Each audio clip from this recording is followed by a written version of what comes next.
This time actually is hard to summarize the episode with a list of headlines because every topic we touched with Hans took us to an insightful and rich conversation.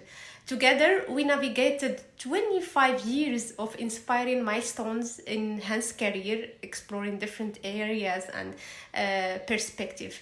A truly insightful talk, one I highly recommend listening to. So let us know in comments what do you think, your thought about the episode. We would love to hear from you.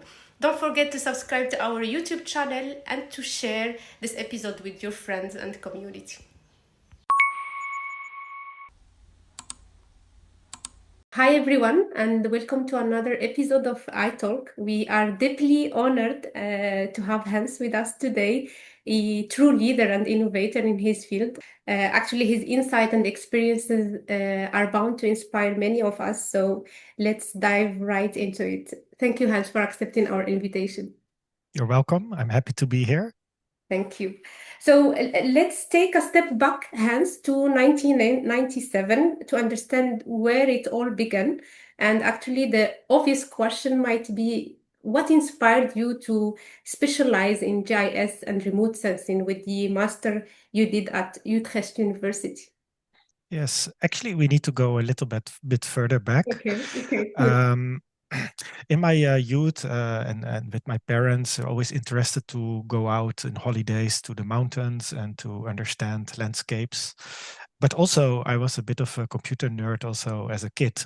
So I'm very happy that I was allowed to sometimes demolish the computer of my parents, but they gave me all the freedom. And when I was in secondary school, I saw some kids who were playing games on a computer, but they were running some computer code, and I wanted to learn more about it. Maybe I was 8 years old. So I found out it was a basic programming language. So for the older people who are watching and listening, every computer in the past, like in the 80s and early 90s, came with that programming language, and you could make little computer programs. So different paradigm than we use now. And I went to a bookshop close by to where I live here in Rotterdam to get a book about programming in BASIC. And I started making my first crappy computer programs just for fun. And then, yeah, those things came together, the interest in computers and interest in landscapes, nature, environment during my studies. In 1997, I chose to start with physical geography. In those days, we were not in the bachelor-master system. So officially, I don't even have a master's. I have something else. Okay. Yeah, we call it doctorandus. Every country in Europe had its own system, but we became one system based on the Bologna Agreement of Europe. So it's equivalent to masters. We had every year 1 month of fieldwork at least. So we have a lot of practical field experience. But from the second year, we started to use GIS. And both academic, the theory, and a lot of practice creating maps also for the fieldwork, preparing it. And then we learned about remote sensing. It was still a bit early days. And that got me really into that field. Okay. And back then to this childhood period, talking about coding, what language you use it for coding? That was basic because Python I only learned after it, of course, existed in 2000 and I think 3 when I started doing my PhD. I was learning Python. I learned all these things myself, even QGIS. I don't think I did official courses ever on these things. But we had computer courses. But I'm of the generation that you knew more about computers than your teachers. True. They had a tough time with us. Yeah. Okay, cool. And during that master program, I assume there was no ArcGIS or QGIS. Do you use something else as a software, or you had this? Yeah, so in 1998, my second year, we started using GIS, and we learned, we used Esri software, but on Unix Yes. Arc info. So there was Mhm. no user interface. We used the command line to give all the instructions and to create maps and to print maps. Mhm. And we were really thrown in the deep by the lecture, which in those days I didn't really understand that way of teaching, Mhm. but I now understand it completely. You learn most by trying and looking up solutions yourself. So I think that was in the end a blessing. Mhm. And learning to work on Unix with the command line is still relevant. And with programming, you need also those skills. Yeah. And now every time I push a button in QGIS, I know that behind the button, there's a lot of instructions executed in a certain order. And Mhm. I think this increased my knowledge about how things work in the backend. Okay, so you really learn it from the basic stuff. Okay. Yeah, and that's very important because I Mm-hmm. think young people nowadays they don't learn the basic skills, and everybody is in a hurry. So Mm-hmm. in my education programs, you really need to fight for getting time to teach people how to use the command line. Because if you want to do GIS with Python, Mm-hmm. you need to know how to navigate your operating system with the command line and to make file paths. If you don't know how to do that, you'll send a lot of emails to the teacher and bother other people, but you can And solve it annoy easily them. yourself. Yeah, Yes. yeah. Yeah, we'll get to this part of teaching and the supervising as well. So after the master program in 2002, you started as an assistant professor by giving lectures and developing GIS and remote sensing course. But then right after that, you decided to pursue your PhD or to do your PhD.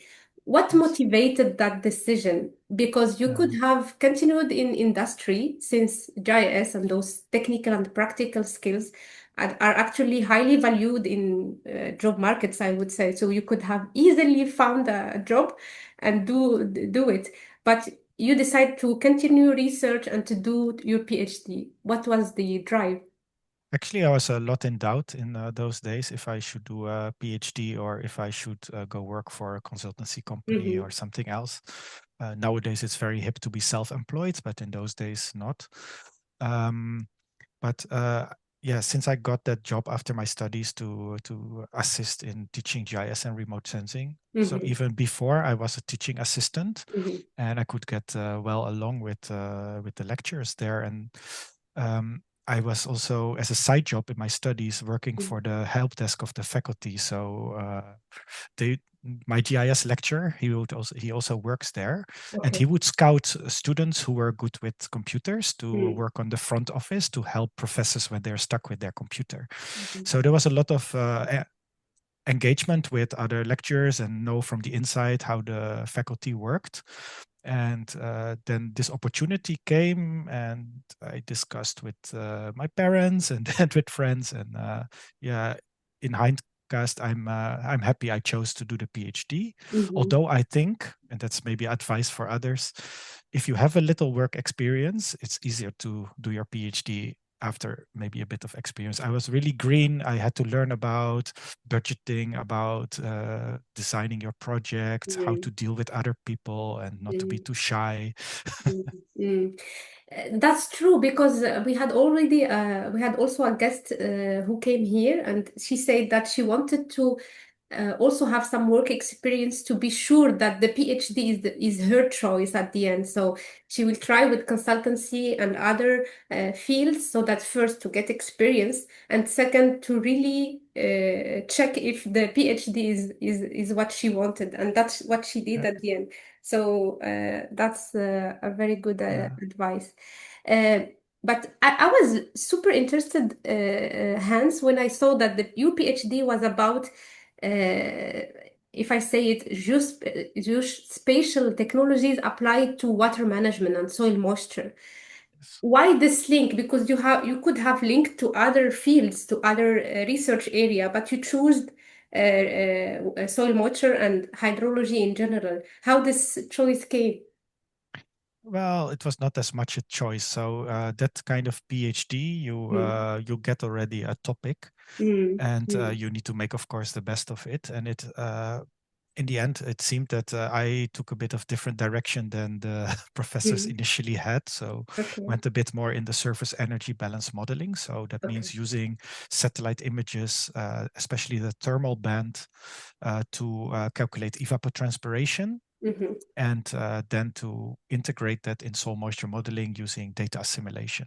That was all Okay. very new in those days, Mm-hmm. and also very technical. I still don't know what what the others expected to do, but I think that was the right thing to do. It costed a lot of time and effort, was a lot of pioneering, Mm-hmm. and now these things are so easily available. Uh, Mm-hmm. yeah, it's a different time. Yeah, yeah, that's true. I I assume it was a bit harder than today's with all this development and the technologies that we have now. Yes, that's an interesting thing. So Yeah. if you look at my career, I worked on some things that later became available for the general public. So Mm-hmm. surface energy balance modeling, there is the famous CEBAL model, but that was closed proprietary software in those days, and Mm-hmm. there was business around it, and we couldn't really grasp it. I worked on Mm-hmm. the SEPS model developed by Professor Su, who works at ITC, University of Twente. And when I was doing my PhD, I made a Python script of that model, and that's still somewhere on GitHub. Every now and Yeah. then I get an email about it, but I'm not doing anything with that That, anymore. mm-hmm. But now you have Vapor, which is a product from FAO, and people can Mm. just download those things. But I know a lot of what is behind, and that you need a lot of modeling. Yeah. Another example, which is interesting, is stereophotogrammetry. Mm-hmm. So yeah, I don't think they still teach that in that way, maybe at universities, but we had a big classroom with stereoscopes, with stereo photographs, and we learned how to use it, how to measure height using stereoscopes. And then in 2001, I think I did my internship in Kenya. Was my first Oh, Africa experience. I worked for ICRAF, World Agroforestry Center, in okay. Nairobi and Kisumu. And my task was to make an elevation model of the Nyanza province using stereophotogrammetry. We didn't learn the digital things in my university, but it's a nice example of South-North knowledge exchange.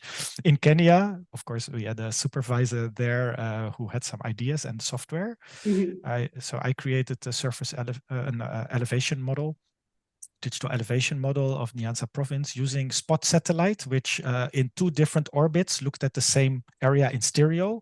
And Okay. with PCI, that was the software we used, we could extract elevation. And Mm. then I could make 3D views in software like AirDAS Imagine and impress people with that. But then after I got back a few months later, Google Earth was there and nobody to impress anymore. Yeah, the technology is out at that moment. Okay, super cool. You've done a lot of research, Hans. I think now we are talking about 25 years of research. When you compare the research in the Netherlands versus somewhere else, like in Europe, in other areas, Germany, I was there, or France, or anywhere in Europe, as well as in the USA. Do you see any differences when it comes to different aspects about research in the Netherlands versus somewhere else? We are a small country and budgets are generally very low, although we Mm-hmm. are doing very well with universities. If I look at other countries, there's a lot of budget for research institutions. Mm-hmm. So after my PhD, I worked at VITO, the Flemish Yeah. Institute for Technological Research in Mm-hmm. Belgium, in Yeah. Flanders, the northern part where they also speak Dutch. Okay. And those kind of organizations have much more budget than in the Netherlands. So we need to co-fund and really fight for money. And then the competition is very high because we are a small country. Mm-hmm. But still, we manage to do it very efficiently and innovate. But Mm-hmm. things are getting worse, I think, with time. So now the last government did a lot of budget cuts, and even earth sciences in Amsterdam is vanishing, Mm-hmm. and other universities get cuts and need to absorb people. It's hard to move if you want to move at this moment. I think the situation maybe in some European countries is better in that sense. People still invest in research and education. Mm-hmm. US has always been much ahead, a lot of funding, but they are really in trouble now with current politics. Yeah. But I'm surprised you asked the question about global north countries, because through IHE Delft, I work a lot with global south countries. Yeah. And somehow it's really a blind spot how it works. In all these years and all this experience, it's hard to grasp how things go there. Mm. Mm. And now that you are mentioning the global south, how do you see research there? Because I know we from the situation in Morocco, but I want to hear from your side. Like Yeah. we did a comparison north with the south now. Yes.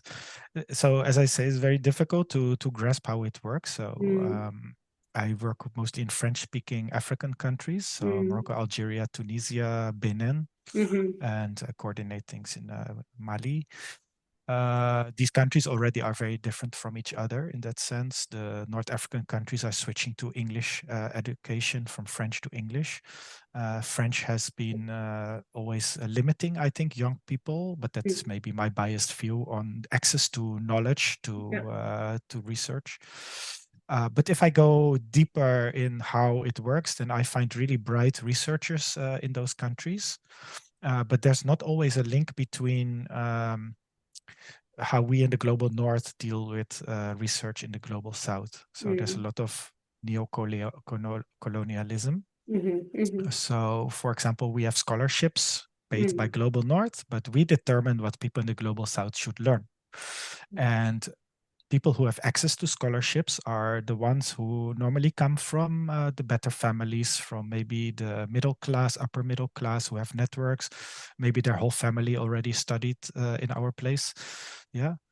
So during COVID, I found out during webinars, free mm, webinars. I really had the mhm, time of my life during all the lockdowns. mhm. And I Yeah. found that there were many people around, very bright ones from Global South, that never get a chance for a scholarship, but are very eager to learn.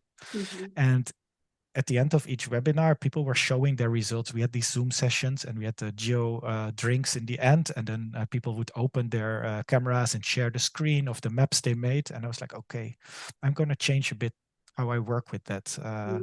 I need to focus more on the people who don't have a chance to study in Europe, but Okay. provide them with a lot of knowledge and also work together with the Global South, because I think too much we think still that people in the global south need to come to us to get things and get the knowledge. Yeah. I think now is the time, as you see how our political systems are changing, Yes. that this is the time maybe you empower yourself a bit more and switch it. And I True. think Morocco is doing very well. Um, but there's a lot of work, because to change the system, people are addicted to scholarships and geopolitics, Yeah. That's even in the true. projects. Yeah. Mm. But that's amazing what you are doing to empower countries from inside. They, as you mentioned, they don't have to go and travel to get the knowledge. Although it's a good experience, my experience in Germany was a wonderful experience. I learned a lot, but also like getting things well done inside the country and empowering the resources here. It's another approach that definitely very well encouraged. I will, like when we talk about academia, we talk about many facets. We talk about publishing, about supervising, about teaching, and then we will come to the professorship or the professor position. I will start with publishing hands. I know that many students are struggling with the process of publishing. You mentioned at the beginning finding the gap, the research question, analyzing the results, selling them in a very attractive storyline so that it gets it's getting attractive to the reader. My question is how your perception of publishing changed throughout time. Since you were a PhD student, you had a certain perception of publishing journals, citation, and everything. And now, after all this experience, how do you see this process nowadays? Yeah, very good and interesting question. So I think when you start in academia, you are also trained by your professors like publishing is super important and Mm, top ranking journals, and you go to all the blood, sweat, and tears to get your paper submitted, and then you get rejections, and it's a disappointing process. I think the system is very corrupted. as we know it nowadays. In the past, we had journals that were not open access, and we had to, well, the reader had to pay. And the system is based on peer review, so we need to spend a lot of our free time as academia to review, and even the editors are from academia. So these publishing houses have a lot of power. They earn a lot of money, while we spend a lot of our free time in writing papers that maybe no one reads. So then we got into open access that switched the system. And I'm very interested to know how that works in the global south. So then we changed the system. You can publish in open access, but you are going to pay and not the reader. But the rates are so high, even for me, for projects, it's sometimes very difficult to find money for open access publishing. And for Global South, I know, yeah, you always need to go with the Global North partner who pays then the bill for your publication. So what did it change in neo-colonization if we work with a system like that? So honestly, I do the bare minimum in publishing in scientific journals, and also reviewing. I'm doing much less because there are a lot of scam journals. They will suck up all your time. And I've been thinking about what is real impact, what you do with science. And I think real impact is doing your part in open source communities like I do. So contributing to it, teaching people, having my YouTube channel, for example, the GIS OpenCourseWare platform. But also when I sit together with my friends from QGIS, we create new things together, we discuss. I think that's a very academic and interesting process where thousands of people can immediately use the results of that in the next version of the software. And the same with sharing your code on GitHub and making tools there. And also those have metrics. But when I applied to become associate professor, they told me, okay, we look at your, not only your academic impact, meaning the papers, but also how much impact you have to society and how much you contribute to the institution. But then I got this template, which was only about publications in journals. I had to search my age index in 3 different search engines, and I had to write down how much money I brought in through projects over the past years. And I was like, maybe I need another job because this is not important for me. What is important for me is that the people that I work with, that we learn from each other, and that we create great tools in geography to do research with, and that we can present results to each other in a nice and open and transparent way. So, but it's also hard to change that system.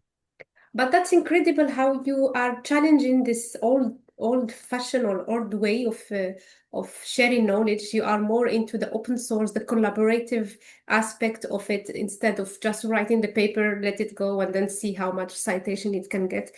I feel like you are trying to really feel the impact of your work and to sense it throughout the different things you're doing. We will get to QGIS and to the work you're doing on your YouTube channel, but in a certain moment. Now, moving to supervising, I assume you had many experience with different students, and I have 2 parts of supervising. One destinated to PhD students, and the other one to young professionals, postdocs, and people who are having now some PhD students. So the first part is, could you give some advice or tips to PhD students to navigate through the struggles, either by at the very early beginning with what we already talked about, finding their research topic, navigating through all these challenges? Do you have some directive or insights that you got from this long experience on how to help PhD student to navigate through all this process and get their PhDs?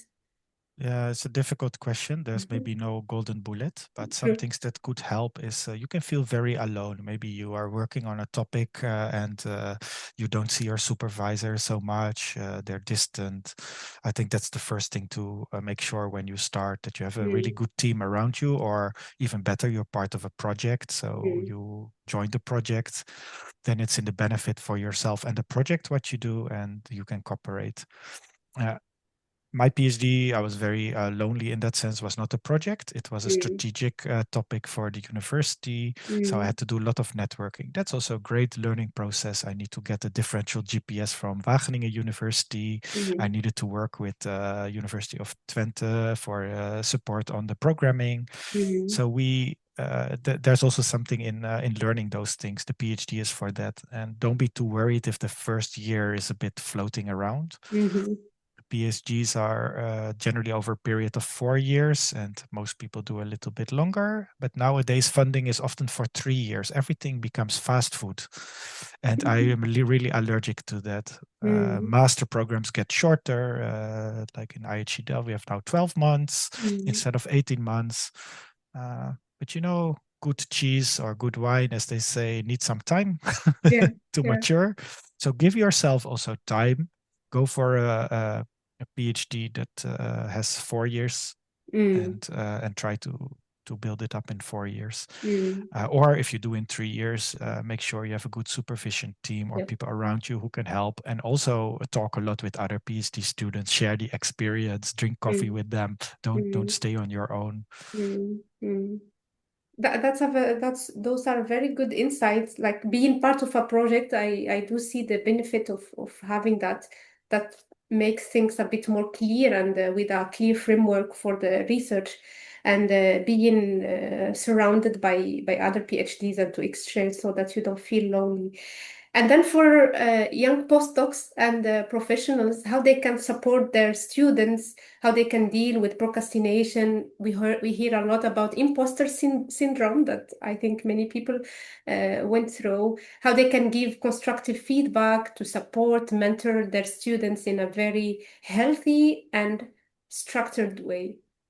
Yeah, I think there's a lot to solve there still. I think in the Netherlands we are used to flat hierarchy. That helps a lot. So Mm, global South students need to get used to it when they work with us, so they can just walk into my room and ask questions and not be too careful. Also, mhm, communication by email, you don't need to use the titles, etc. So we keep the threshold very low. Although mm, there are rules, we are busy, so we still mhm, prefer that you make appointments in the electronic agenda.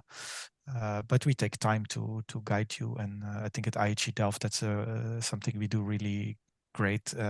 We make a lot of time for the students. mhm. But as things are running more like a business, it's also costly, and many universities they cannot work like that. And for us also, it gets more difficult. Yeah.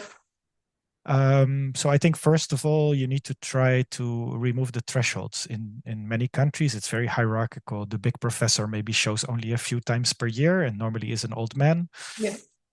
Yeah, and so you meet with the others lower in the hierarchy, but they also are in hierarchy, and men and women is maybe also different. So Mhm, it takes cultural change to deal with that. mhm, Uh, for me, yeah, I feel pleasant to be at the same level with my PhD students and have good discussions. And yeah, we travel by train to conferences and have fun on the way, and that's mm, part of it. That should be the fun of working with young people, mhm, instead mhm. of, oh, I'm the old guy and you Yeah. need to show too much respect to me. Of course we need to respect each other, and we are in different generations, but on the Yeah. other hand, Yeah. imagine also that you were young once and you went through the same. Yeah, yeah, in the same position. That's lovely to hear this from your side, Hans. And actually, I can confirm I do relate to this hierarchical stuff. We do have it in Morocco. We use it to have a big gap between students and professors.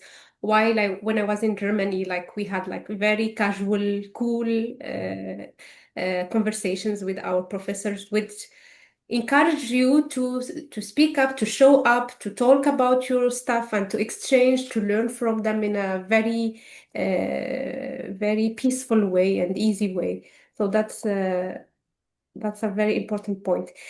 Hence, many people know you from QGIS. So I was wondering how the collaboration between you and this community started, and how it developed through time, so that now you are working with them on many different versions of QGIS, developing plugins, functions, different things. So how it started and how it developed through time.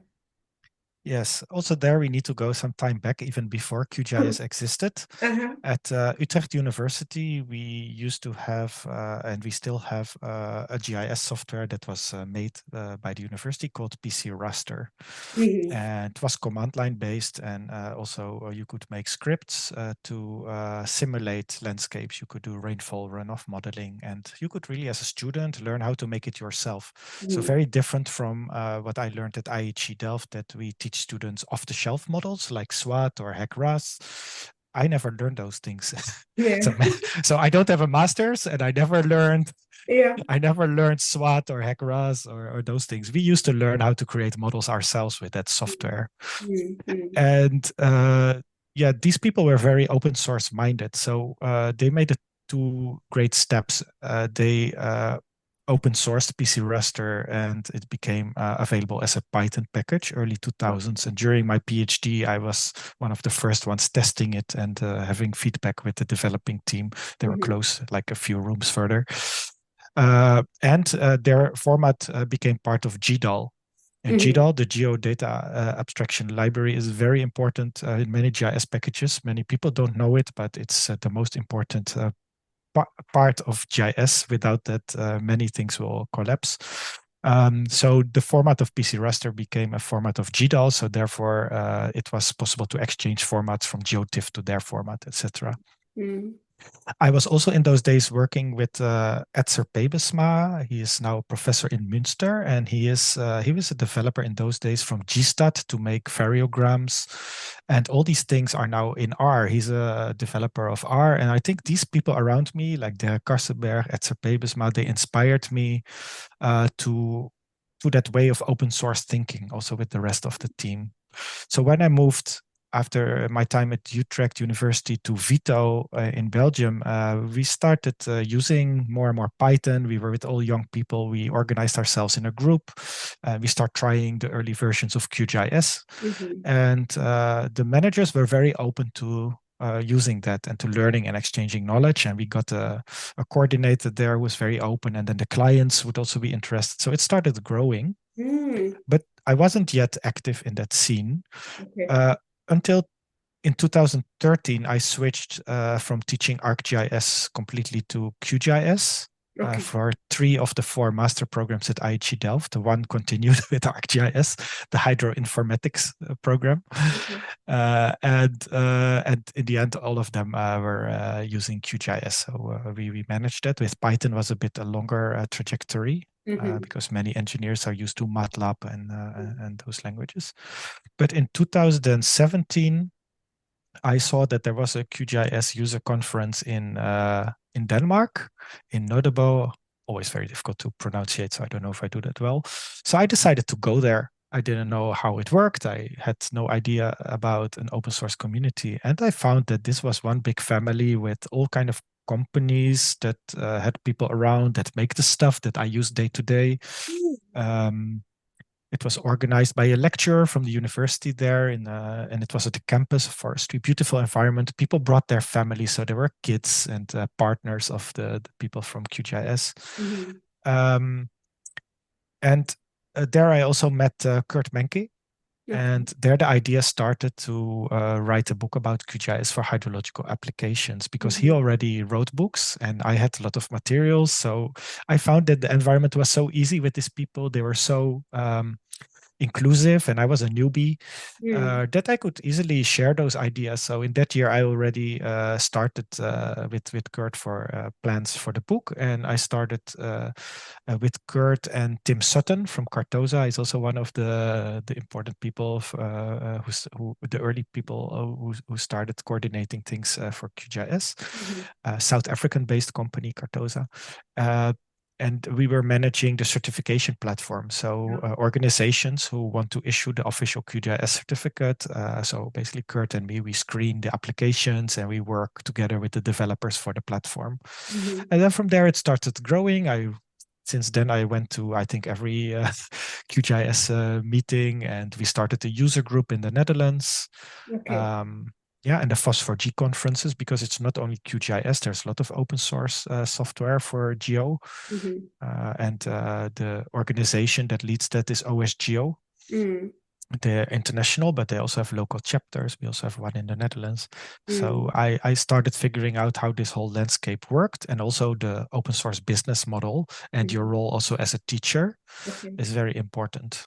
Okay. One can notice that QGIS has many versions. I don't know in which version we are now. I stopped practicing like 3 years ago. Uh, can you take us to behind the scene of making those versions? How do you decide that a new version should be released? What changed from a version to the other? And who is behind those funny names of versions? Great question. I will explain it. So newer versions are time-based. Basically, every 4 months there is new releases coming out. This can be point releases. So if you see the version number, for example, 3.40, there's another point. We are now at 3.40.8. The Okay. point 8 means it's the eighth bug fix. So if you have a 0.0, it means it's new. There's new features, but no Okay. bug fixes. And new features can give new problems. So for operational use and for teaching, you need to use the so-called long-term release, LTR. The Mhm. current long-term release is 3.40.8. Mhm. The latest release has all the nice new features, but can have new bugs. So Okay. that is version 3.44.0. Okay. In the coming months, every 4 months, there will be a new point release that fixes bugs. At some Okay. point, these versions can become long-term releases. Mhm. Mhm. And then you can switch from the former long-term to the newer. So basically, for operational use, you stick to long-term releases. And when they go from one long-term release to the new number, you Mhm. can upgrade because it's free. You don't need to register. Yeah. You can best use the OSGeo4W installer on Windows to upgrade Mhm. and add other packages that you need. I think that's an important thing to learn instead of using the full installer every time and have these parallel versions on your computer. And it's also very big. So if you're in the global south, standalone installer gets everything, but maybe you don't need everything. And then it's better to use OSGeo4W. Mhm. Now the names. So in the earlier versions of QGIS, long before I used it, these were names of pets, I think. Okay. And then there were names of planets. I'm not sure. You need to verify all these things as long before I started using it. Um, but now it is named after places where QGIS events took place. So Ah. QGIS Bratislava, for example, current long-term release, is named after the user conference and contributor meeting that we had last summer. It's very nice. Mhm. Um, so there's a user conference. There's where people can give presentations and workshops. And then after that, there's a couple of days which we called in the past Hackfests, but that's not very inclusive because people think, oh, you need to be a programmer, so I don't go. Maybe I made a mistake in 2017. I only stayed one day maybe, and then I left, and then I thought, oh no, I should have stayed. Because that's the nice part, in fact, where you work with others to improve QGIS. Mhm. And that's not only through programming. We need people to write content for the website, to work on documentation, to test things. Mhm. There are so many ways in which you can support. So therefore, now it's called a contributor meeting. Okay. And there are also smaller meetings of user groups, and they can also result maybe in the name. So Mhm. every Mhm. time now when you see the name, you know it's linked to some Yeah. QGIS event. Okay. And the place where it took place. And this is a call for people who are joining the QGIS meeting to stay for the second day so that they can contribute to Yeah, the. it's a couple of days. You Okay. need to really be willing to spend your own time to work Mhm. on certain things, maybe translating to your own language. Mhm. Um, so QGIS is available in almost 100 languages Mhm. and translated also by volunteers through a system we call Transifex. And yeah. Mhm. And how you manage to collaborate and to keep all these people involved into the process because it's a open thing with many collaborators. Do you have a frequent meetings beside those annual meetings, or how do you keep Most this yeah, collaborative effort? most things go online. So Mm-hmm. even before COVID, we were used to work online on things. Mm-hmm. So the whole code and the discussions, they take place on GitHub. where Yeah. we have the whole source code of QGIS, but also if there's a bug or you want a feature or other things, you can post and discuss it here. Also for bigger changes, the QGIS enhancement proposals are there. Then there are other channels. We have a newsletter, emails in different groups. We have email lists for users, for developers, for community. There's a lot of community work.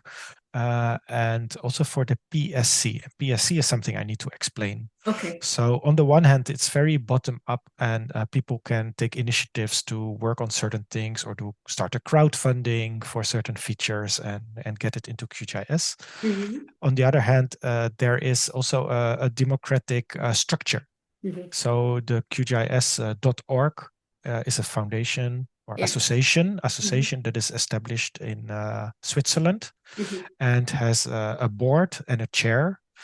And they consist of people who are very experienced in the community, and they lead and they have to take the decisions, but it's democratic. So the voters, so we can vote if you are a core developer. Core developers are the ones that contribute frequently and have the rights to really make changes in the source code. I'm not a core developer, so I can only suggest changes. And then finally, the changes can be incorporated in the software.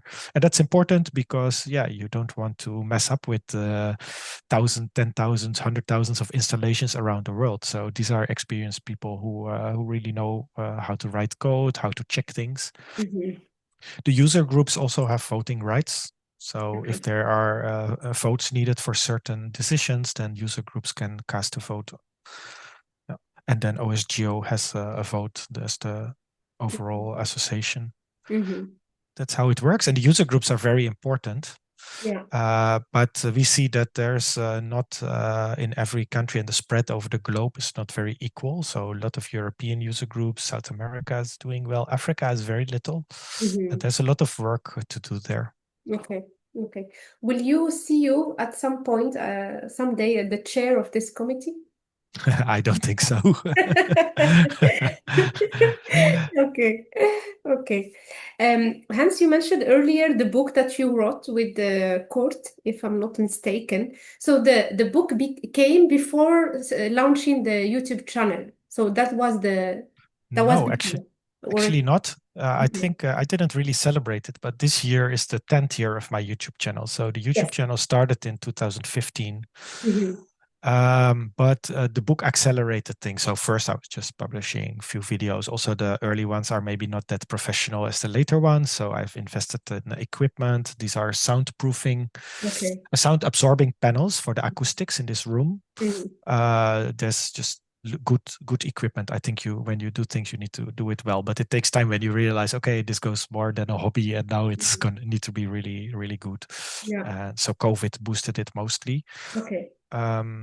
Yeah, and the book based on the content. So the second edition of the book has 60 free videos that you can watch on YouTube. So because the first edition, the students complained that there are not enough videos, but I think I make many videos. So now for every couple of sentences, there's a video, and now the students complain that there's too many videos.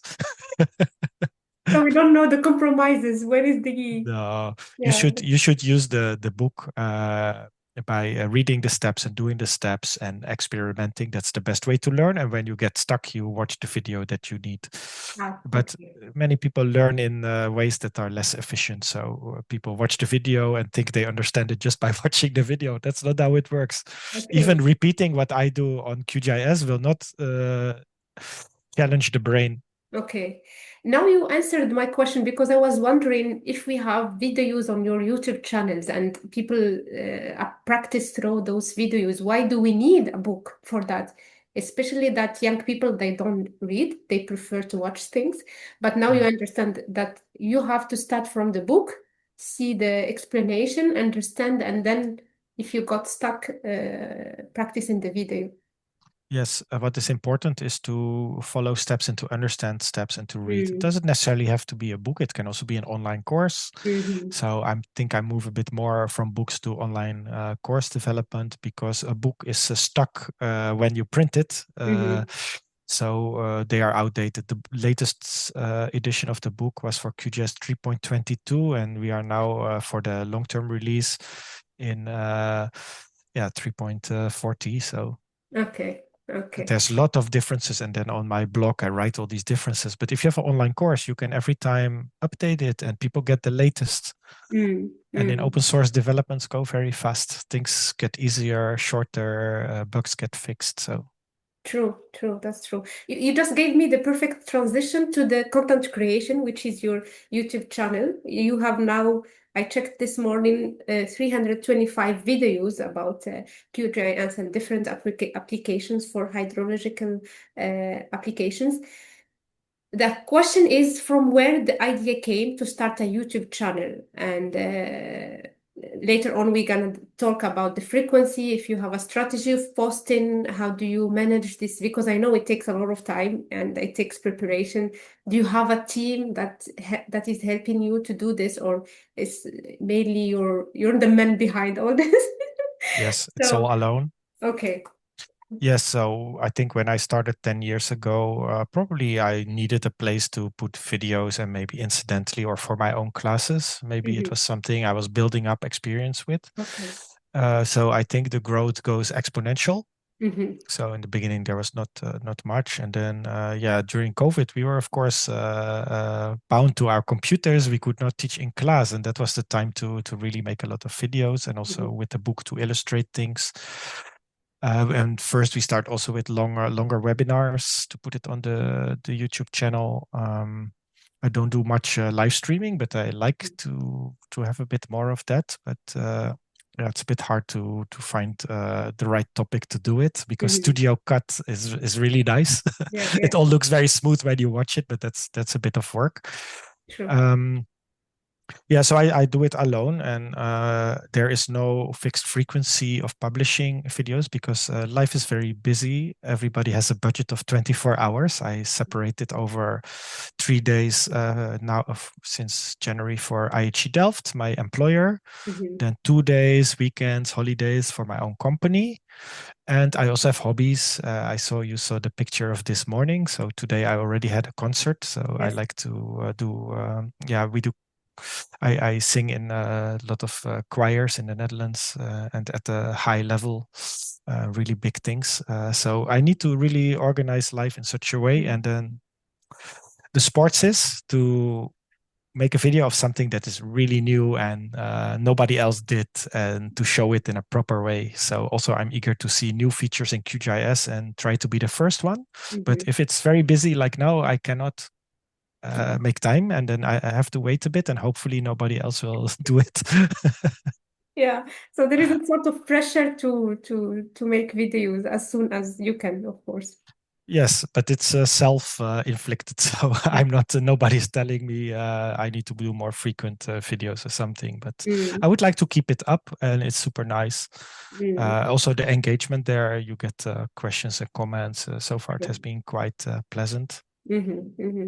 So you're aiming to keep up with those with posting videos or Yes. okay. I yeah. Ideally, at least once a month, but a bit Yeah. more could be also okay. But yeah, as I said, it's very busy. A lot of tasks. Mm.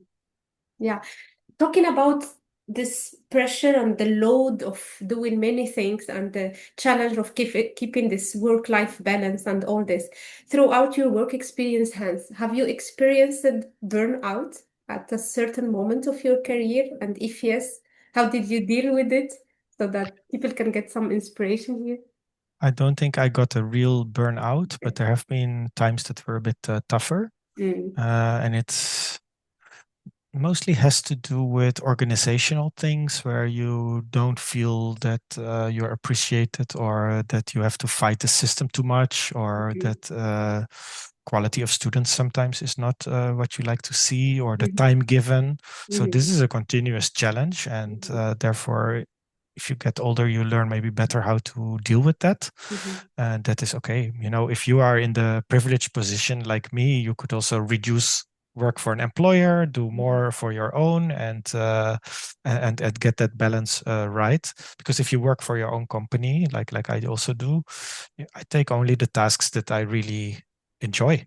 Yeah. So coaching people, I just finished a trajectory with an expat from India here in the Netherlands who she wanted to do a career move with open source GIS. So we make the program and I help her and she was very happy. There's a new one lining up from the UK. There's some people who want me to make beautiful maps. Okay, that's also fine. I not often get those tasks, but somehow this person found me to make a nice vintage map for a book of a certain area. And yeah, so these are fun things. If you Okay. work for an employer, there are many tasks that you didn't choose for, that you even think is not the right thing to do. Or in my world, many things are donor driven. So you can imagine donor decides Hans needs to teach something to global south country, then I go to that country and I need to pay the people to listen to me. That's how it works. Okay. So the intrinsic motivation is different. You know, maybe the culture of DSA and per diem, it's a very tough system. So they don't ask me or they don't ask the people who go to my courses if this is what they really want. It's all determined by donors. Let me not say names there. Okay. What I would like is that me as an expert, I'm appreciated, and I know what is good for people to learn. And it's also not me pretending that I know everything. People that are my target group also bring in knowledge, and together we need to solve water problems, environmental problems in the world. So this whole way of working that the money comes from the global north and we determine where the scholarships go and what you guys need to learn. Yeah, for me, this is just a very wrong way. Although I really strongly believe in capacity development is important to solve things, but it needs to end up with the people who are intrinsically motivated. And it has to end up being useful also for both global north and global south countries if the money comes from the global north. That's true. I like how you put a lot of emphasis on this perception of global south and global north, and we have to shed more light on global south and to see how it's working and how we can develop things better. We will jump to another topic, which is very trending, sorry, very trending. It's the AI and machine Unavoidable. learning. Sorry? Unavoidable. Exactly. All people are talking about AI and how it can be incorporated in many different things. For the QGIS community, how do you see this? I assume you're already using some algorithms and some techniques about this. And what are the future development of QGIS incorporating AI? This morning, Hans, I was thinking maybe in the interface we can have a chatbot that you ask him, please take the raster XY, clip it to the study area, do the map, and then you have just to chat with the chatbot, and then he's making everything for you. But then we are not learning the Yeah, QGIS. that's the balance. What you say already exists. Okay. So I have videos about it. So the Bunting Labs, they made a very powerful one called QUE. It's a plugin. Um, yeah, this is the balance, what you say. So on the one hand, for people who don't have so much GIS knowledge and education, they can verbally put tasks there and it will carry it out. I demonstrate that also in the video. The risk is that what comes out cannot be really judged by a non-expert. Yeah. And if you are already expert, you would still be probably better than AI to do the tasks just yourself. Yeah. Although in that video, I demonstrate that it was really good to do things in batch, which is a bit difficult in interfaces. So it produced a lot of temporary layers. And I asked it, can you change the temporary layers to a logical name after what it did? And it did that. And they're all in the wrong projection. Can you convert them all to the Dutch projection? And it did that. Wow. So that would even save time for an expert, unless you know how to program loops, which is a very useful skill. So for an assistant, I think, yeah, it can have its function. There are also business models behind it. So at some point you need to pay because it's using computers elsewhere in the world. And yeah, who can afford it? Are you going to spend your money on using AI or to learn skills? I would still say pay for good courses with good lectures and not for some AI engine that will keep you stupid and will maybe do tasks that you start to believe. Yeah. On the other side of the spectrum, you have generative AI, which is Yeah. even more tricky. Generation of code, for example, Python code, writing your QGIS plugins. Yeah. Very tricky. We see a lot of garbage code. The amount of plugins being submitted is going probably exponentially. So we have to be very careful. And for me, as being not a professional developer, but I know how to code Python, it's very useful to use AI. You know, I can let it check things and I know how to make the prompts. I just let it develop small parts of the code and not the whole thing. I don't say, can you write a plugin to do something, you know? No, you start cutting it into little pieces. Yeah. Yeah. On the other hand, if you ask it to generate a map, that is during the 30-day map challenge every November, you should follow it. You can we get a task for every day of November to create a map on a theme. And last November, there was the first time that they had one theme, AI only. So I gave a prompt to DALI, and I said, can you create a map of the Ruhr catchment, which is the catchment I use in the book, with a legend, north arrow, scale bar, and intuitive colors. So it produced a map. You can see it still on LinkedIn or on the blog on my website. But it created an island where the rivers got thicker up the mountain. You could see from the colors. It does not make any sense. It has 5 north arrows all pointing to different directions.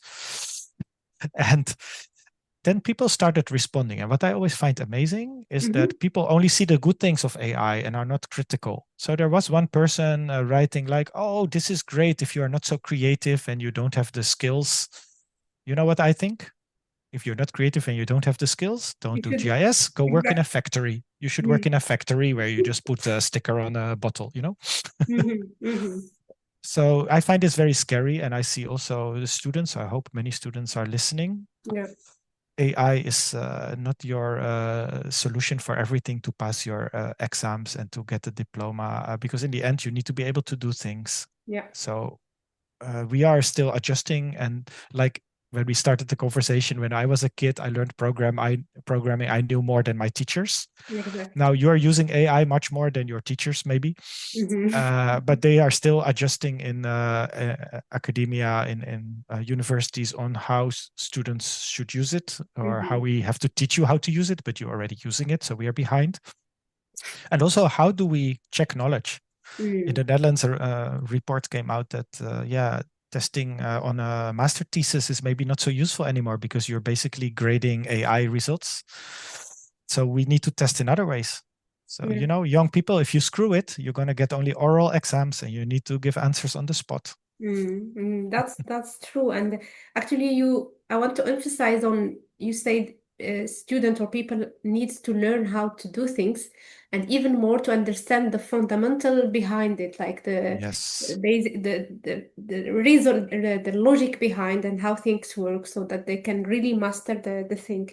Yes. So if I got it right, Hans, AI would not replace those GIS skills in the future, even with the high intelligence we hear about this. You mentioned generative AI. You are still confident that it's not gonna replace those skills. It's a tough question. It will never replace skills as long as there are humans that are not getting bionic or something. So you should still invest in knowledge. And also, you know, we are by nature, we are curious creatures. So Yeah. therefore we study, we talk, you know, like in this podcast, we try to learn from each other and understand things. We need to keep that. And if the balance shifts too much to AI, we're going to lose a lot of creativity. And I'm even aware, you know, as I said also earlier, is everything becomes fast food. We need to do things faster. We need to finish a PhD in 3 years, a master in 12 months, you know, you want to make career fast. But in the end, we are losing life. We are losing that we are creative, and innovation is connecting dots. Innovation is not writing the correct prompt and getting something back from it, you know. True. The feeling that you really, with your knowledge and with other people, I think collaboration is very important. Make something. That's what I find in the QGIS community. If I have an idea, I know the people who make puzzle pieces of it. I have many examples of how that worked. And then you bring the things together and you can make things that many people can use. Yeah. And also it gives sense and purpose to what you are doing, because if Exactly. getting things done wouldn't make you satisfied or fulfilled, and that's That's the in general what humans need, and they get it less and less. I believe strongly in communities, and I always compare it with singing in a choir. What I do, of course, Mm, you can put a CD in your CD player at home and sit on the couch and listen to the music. yeah, But what if you are one of those many people who all together make beautiful music? Together, what kind of feeling do you get then? And I always, therefore maybe I'm now also in a very good mood. This morning we gave a concert for elderly people yeah. with young musicians and Mm. just, fantastic. Yeah, that's the meaning behind. That's true. We'll get to another facet from your career is the launching of QVast GIS. You started that project in 2022. It's a consultancy company. Company. Exactly. And I assume the work you've done in Morocco is part of this consultancy thing, or is No, it? Okay. I separate things quite a bit because in Okay. the Netherlands, if you work for a university, you need to tell if you have side jobs. In fact, you need Mm. permission. So I try always to work very transparent and clean on these things, although it's a bit difficult.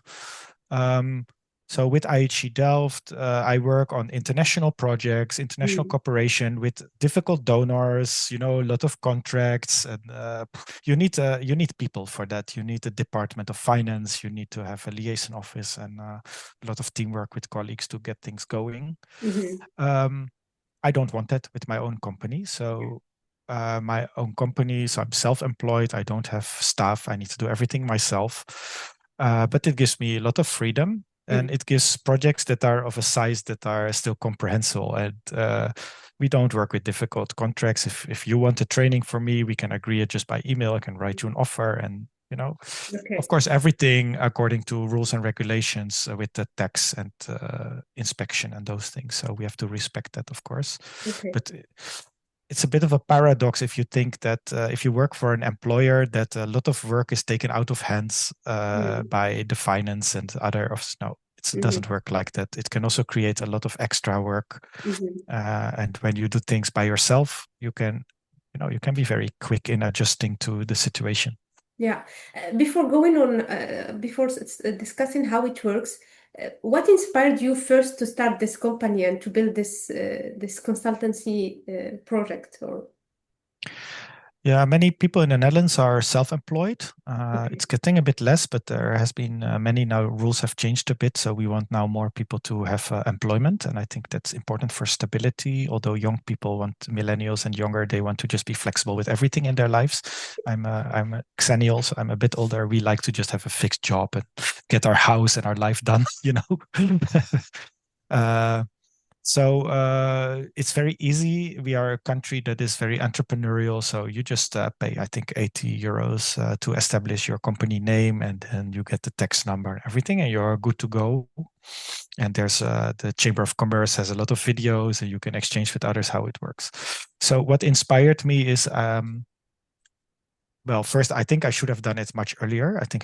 I was quite late in really taking the steps. Maybe still a bit conservative on that, but as I said, getting really the freedom to take up tasks that are maybe too small for IHE Delft and which are closer to what I Mm. want. Okay. Um, if I want to give a training in certain things that are not about water, then yeah, I can do it through my company. I work with other companies. I'm official provider of Merging Maps field data collection app here in the Netherlands. So I get many customers for that. Um, you can shape it yourself. You can work on Yeah. your own branding. You link it to the YouTube channel, and then Yeah. it becomes its own ecosystem. I got my own cloud service now on Nextcloud, free from Microsoft. It's Cool. called Kwast Cloud, so every customer gets a space there. We can plan things there. We can do video calls there. Uh, Mm. But I was wondering, Hans, linking the name of the company to QGIS, Kwast GIS, isn't it limiting you for future growth if you want to expand your services to other things besides QGIS and yeah, no, you're right. I'm more worried about that I'm the water GIS professor. That is I think, yeah, that came because of my work at IHE Delft. But Mm. in my previous job, I've worked on land use change and urban heat islands and those things. So I still consider myself as all-round GIS, interested in many different topics in the environment and different types of data, 3D, mesh, point cloud, everything, and not just. They call me sometimes Professor Catchment Delineation. I don't think that's really the only thing I can do. Um, and yeah, for Kwast also, what for the company, I also discussed with IHE Delft. Yeah, I don't do only what I do, also the other things, and that also separates the market a bit. And the queue, that's just a bit for fun. So if you go to my website and to the contact form, you can check boxes of things that you want to for what you need my consultancy. And there's Python, there's Web ODM, there's PC raster if you want to make dynamic models. Okay. Yeah, so it's much wider, but of course I can get easily that label. Oh, he's the QGIS water professor, and Okay. that's really not what I want. I want that people see, oh, he's the open source GIS expert who can do many things. Yeah, yeah. You answered one of my question, how people can reach out to you to get use of your services. So I heard that there is a form. I was checking this morning your website. I will put it also in the description so that people can take a look. It's qvast.gis.com, and I assume there is a contact form so that people Yes. can get reach out to you for Yeah. services. Okay. Yeah. But you have to remember, so I'm not working with subsidies. So the rates that apply are rates that are normal here. Mm. So if you need much lower cost, then you need to go still through a donor. You will end up in the IHE Delft, in the geopolitics, you know. So unfortunately, it's like that. So for me, there is nothing in between the hour rate that I have to charge for my consultancy and the free products that I offer through the social media. And you know, no problem. If you want to ask a question on my YouTube channel, if I have time, I will answer most of the questions that are reasonable. I answer. Same on LinkedIn. So don't hesitate. One tip: always stay on topic. So if it's about a video on urban GIS, you ask questions there. And I don't easily take a request. If you say, can you also make a video, and then something really complicated, that doesn't really work. And on LinkedIn, when you ask a question, don't in the private chat, don't say, hi, sir. Immediately ask your question. This is a tip for everyone. Busy people and you want to ask questions, people are okay with answering questions. But if your only sentence is, hi, sir, good morning, sir, why would I start engaging with you? Yeah. Why would I spend my time? Yeah, that's a very important point. You have to be clear and know what you need from that person so that Yes. formulate your message clearly so they can answer you and Yeah. respond. In one answer. And then when we find common ground, we start Mm. continuing. And if it becomes too big, we'll say, okay, now you need consultancy. I can't support you anymore for free because I also need to live. Yeah, Um, and but also, there's sorry. another important tip about asking questions. Mhm. On the YouTube channel, I often see questions like, how can I use QGIS for climate change? Or how can I use QGIS for, and then something really, water management?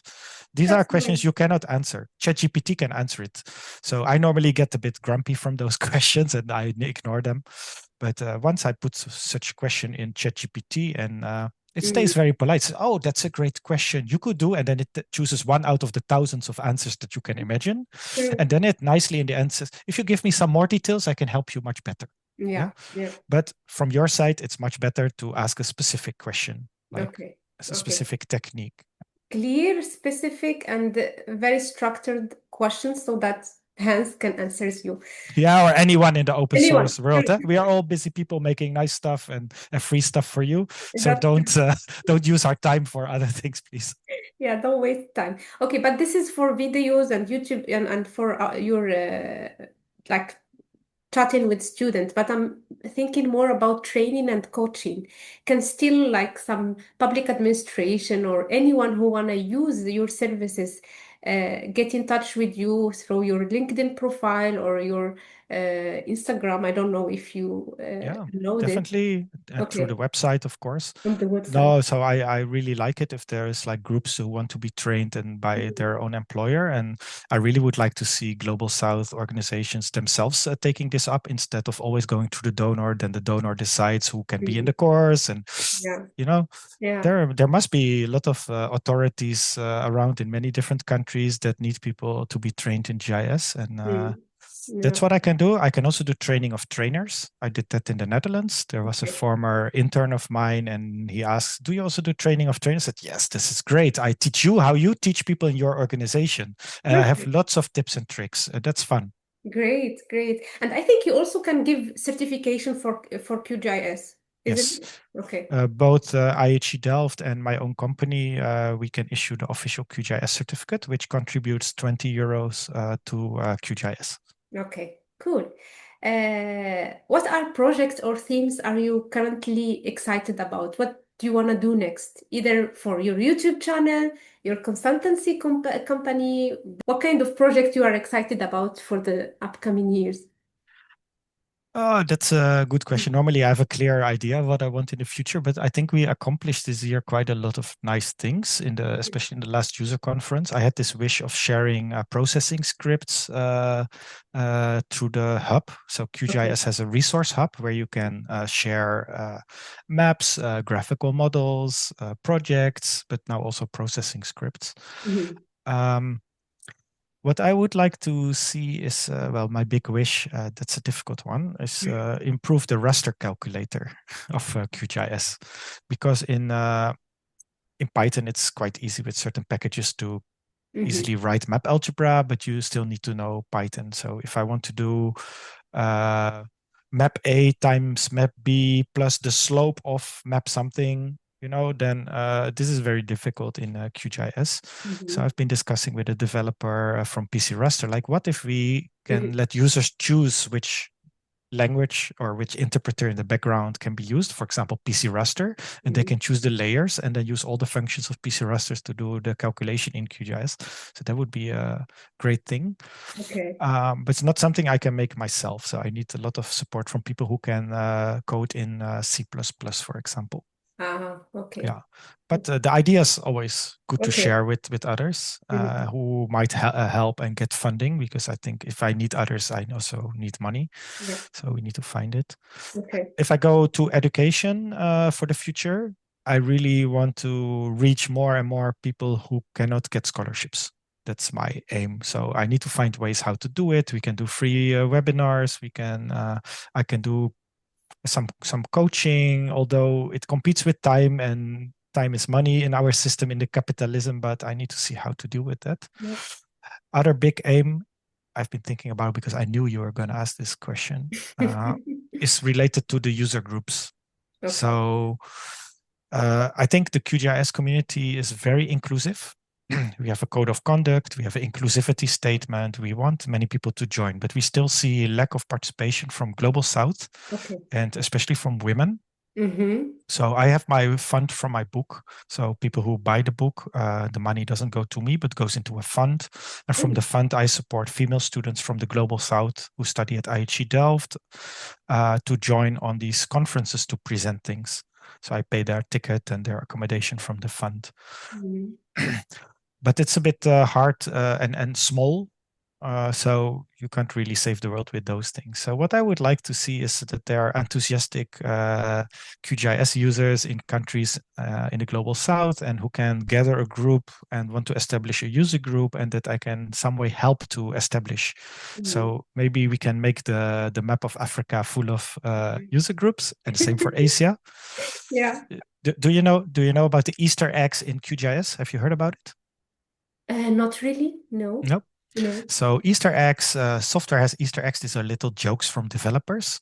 Okay. And Ushaval Gandhi, he's a great colleague in India who Yeah. does the same job as me, gives courses, and we are good friends and nice to meet in the user conference. But his daughter made a nice video with him on his YouTube channel about the Easter eggs in QGIS. So I can highly recommend to watch that, because Okay. it's brilliant. Okay. But there, in the coordinate field of QGIS, you can type something. If you type world, you get a world map, Okay. which you can readily use. But you can also type user groups, and it will put all the user groups on a map, and you will see the user groups in green and other countries in gray, and you can click on it and see the contact, the website, etc. Now, it would be nice to have that map a bit more green in other parts of the world. Okay, to include other parts. Uh, Hans, it's fantastic to hear what you are doing. Thank you for doing that for all the community. I learned personally from your YouTube videos, and I know that you're trying different channels and different ways of reaching out to people and trying to collaborate and to help. And please continue to do it. I know that it's taking a lot of energy, time, resources, looking for funding and all this, but that's really very inspiring, and it keeps us optimistic about the future. I got one final question. Please, people with us today, if you have any questions for Hans, we can take a couple of them. Hans, when it comes to career development and growth and all this, how do you define success from your own perspective after all this work experience, professional and academic experience? Yeah, success. I see impact is the only key to Okay. success. Of course, self-development is important, but people like me, we would like to change things in the world. Yeah. And when you get older, you realize, oh, we can't change the whole world. So even if it's something small, even if Yeah. it's a little thing in QGIS that makes people happy, or even if you produce that course that many people can use for free, Yeah. I consider that as impact. Or my plugin with PC Raster has more than 70,000 downloads. Wow. That gives me energy. Yeah. But I also know, okay, many people are using it and appreciating it. Yeah. And I can explain more about it, and I can get ideas from others, and we help each other. Mm-hmm.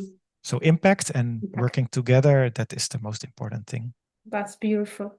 That's beautiful. Okay, we got some questions here, Hans, in the chat. If you don't mind, we can take them. So the Sure. first one is from Marwa. Many thanks to you, Safa, and to Hans for this inspiring talk. You're welcome. Hans, can you share any tips on how to stay updated with the latest advancement and tools in the GIS field? Yes, important question. So first of all, for QGIS, there is the visual change log. So every time there's a new version coming up, you can the easiest thing is to go to YouTube. Mm-hmm. You will find on the QGIS channel the visual changelog video. It's Mm-hmm. Marios Kyriakou from Cyprus. He makes this video, Okay. which has all the new things in QGIS in one short video, which I always find it a bit like a birthday present. So new version comes out, I go to YouTube, Wow. I watch his video, and I know, oh, I'm gonna test this, maybe a video about that, or maybe try this in a course, Yeah. you know. Um, Going to the conferences if you can. Kurt always gives a nice feature frenzy presentation. He also did it in Norrköping in Sweden a few weeks ago. He Mm-hmm. gives all the latest stuff. That's about QGIS. I think generally I follow the right people on LinkedIn Mm-hmm. to Mm-hmm. stay on top of developments. Hard to separate between people who are just generating a lot of stuff through AI and the real experts. So you need Mm-hmm. to be careful. And yeah, the last since yesterday, I also have seen some trolls for the first time on LinkedIn. I post about the crowdfunding from Lutra Consulting and uh, North Road about digital twins. Mm-hmm. Um, Super important that those things happen. They also come with a blog, so you can see the latest that they want to improve in QGIS. Yeah. Follow the things about Geo AI. Follow people that are quite known, like Quisheng Wu. He has always the latest on Python programming. Mm-hmm. Super nice stuff. Okay. Yeah. Okay, those are useful tips, I think, to keep to stay updated with the latest trend and advancement. Another question from Alex. Hi everyone. My question to Hans: what are the key skills and knowledge areas needed to excel in the field of GIS nowadays? Yes, very good and important question. Mm. Um, I get always a little bit irritated by people who did not spend some time in learning certain critical things that can increase their chance to get a job, Mm-hmm. and also that makes their life easier even if they have a job and need to produce data or work with GIS software. The key Mm-hmm. thing to learn is programming. Okay. Yeah, that doesn't mean you need to become a developer, but I think if you have Python or R on your CV, that's a big plus compared to all these people who can only click on buttons.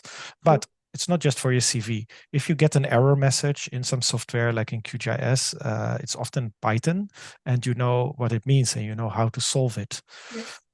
Learn how to run Jupyter notebooks, learn how to create an environment, simple things. And maybe then if you really like it, you can grow in that.